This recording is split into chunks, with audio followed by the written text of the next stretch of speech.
Le mois dernier, j'ai rencontré Ophélie. Ophélie est équicienne, un métier très peu connu qu'elle a elle-même découvert un peu par hasard au fil de ses recherches, alors qu'elle ne savait pas vers quoi se tourner après le bac. Aujourd'hui, elle est la créatrice de l'association EIWA, qui œuvre à la fois pour le bien-être humain, animal et la préservation de l'environnement. Ensemble, nous avons parlé de son parcours, de son métier, qui est aussi sa passion, et de comment donner un sens à sa vie.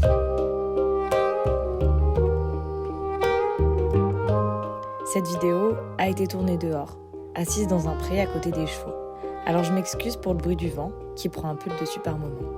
Bonne écoute. Alors c'est Ophélie, bientôt 32 ans. Du coup, je suis la présidente et la fondatrice de l'association EIWA et je suis équicienne. Alors l'équicie, c'est la relation d'aide dans le cadre d'activités avec le cheval. Donc j'accompagne les personnes en situation de handicap, quel qu'il soit, donc physique, mental, social, sensoriel, ou les personnes en difficulté passagère ou durable auprès des chevaux. Même si on a la notion de projet, où on met en place des objectifs qui sont concrets, généralement on s'adapte au moment, à l'instant présent. Ça veut dire que en fait t'as pas de séance type et de journée type. En fonction de chaque personne que tu rencontres, tu remets tout en place, quoi. Oui, exactement. Alors après on a les bases, mais ce que j'ai appris avec les chevaux, c'est que généralement si je devance, si j'anticipe les choses, ça se passe jamais comme prévu. Mais j'avoue que je travaille beaucoup en immersion en fait, dans le groupe des chevaux.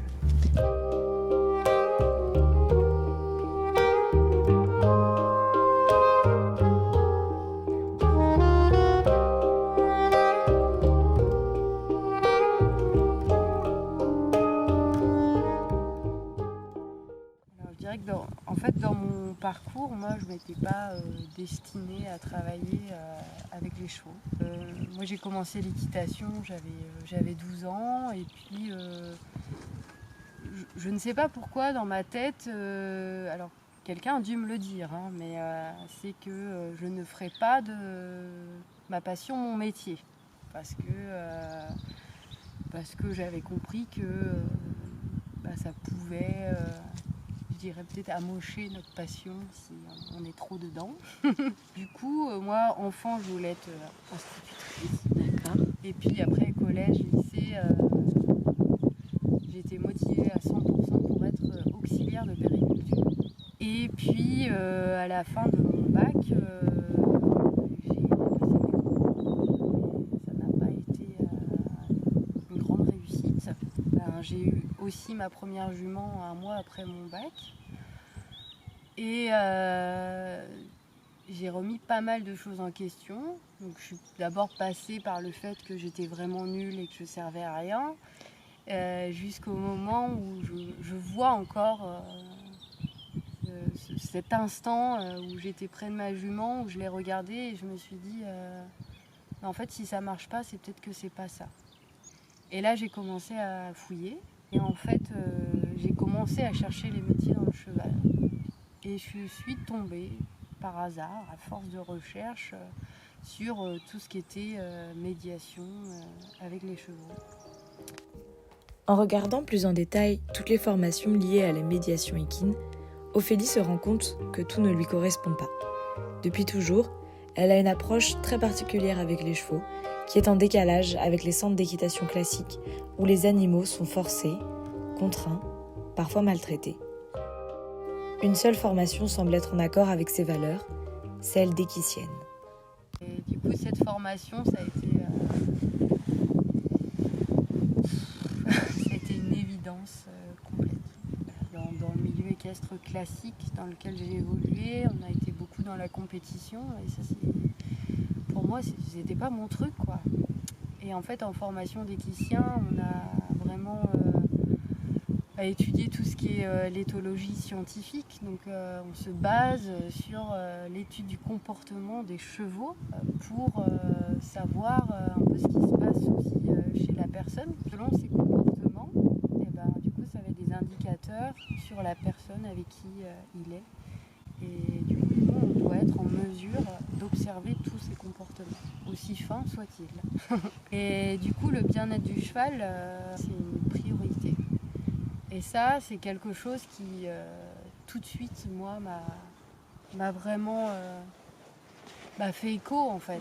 De me dire, en fait, là, on veut évoluer avec un cheval en tant qu'être vivant, avec ses comportements naturel, et on veut que ce soit un partenaire, un coéquipier et non un outil. Si on accompagne une personne qui est en situation de mal-être avec un cheval qui lui-même n'est pas bien, qu'est-ce qu'on fait en fait? Pour moi, ça n'a pas de sens. L'autre aspect de la formation, ça a été tous les savoirs sur l'humain en psychologie, toute la notion de relation d'aide et des pédagogies alternatives.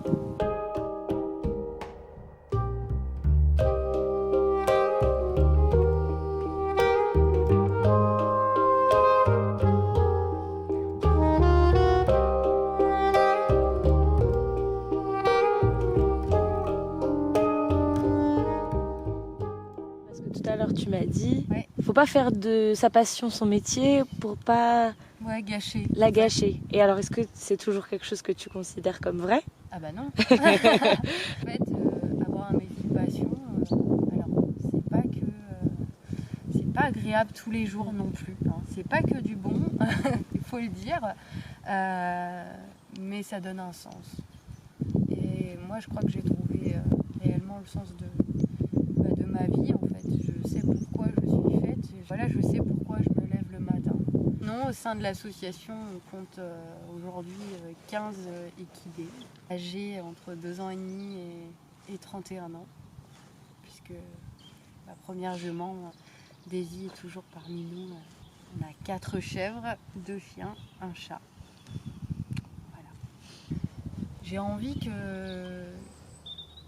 ce soit un lieu un petit peu ressource, où il y a un panel de possibilités.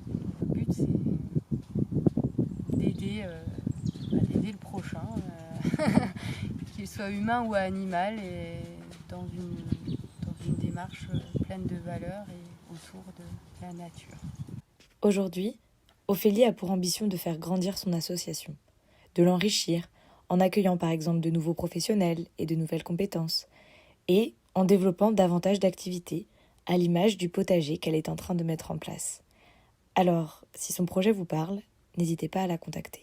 Je pense que j'ai quelque chose à dire sur le fait que cette vidéo soit faite, que tu présentes différents métiers.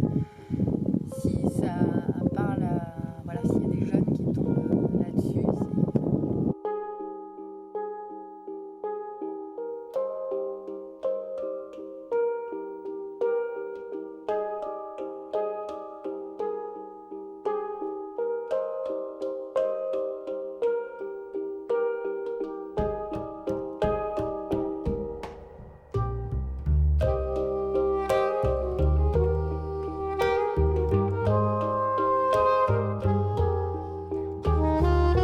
Si tu as aimé cette vidéo, alors n'hésite pas à la partager et à faire un tour sur le compte Instagram de l'association EIWA.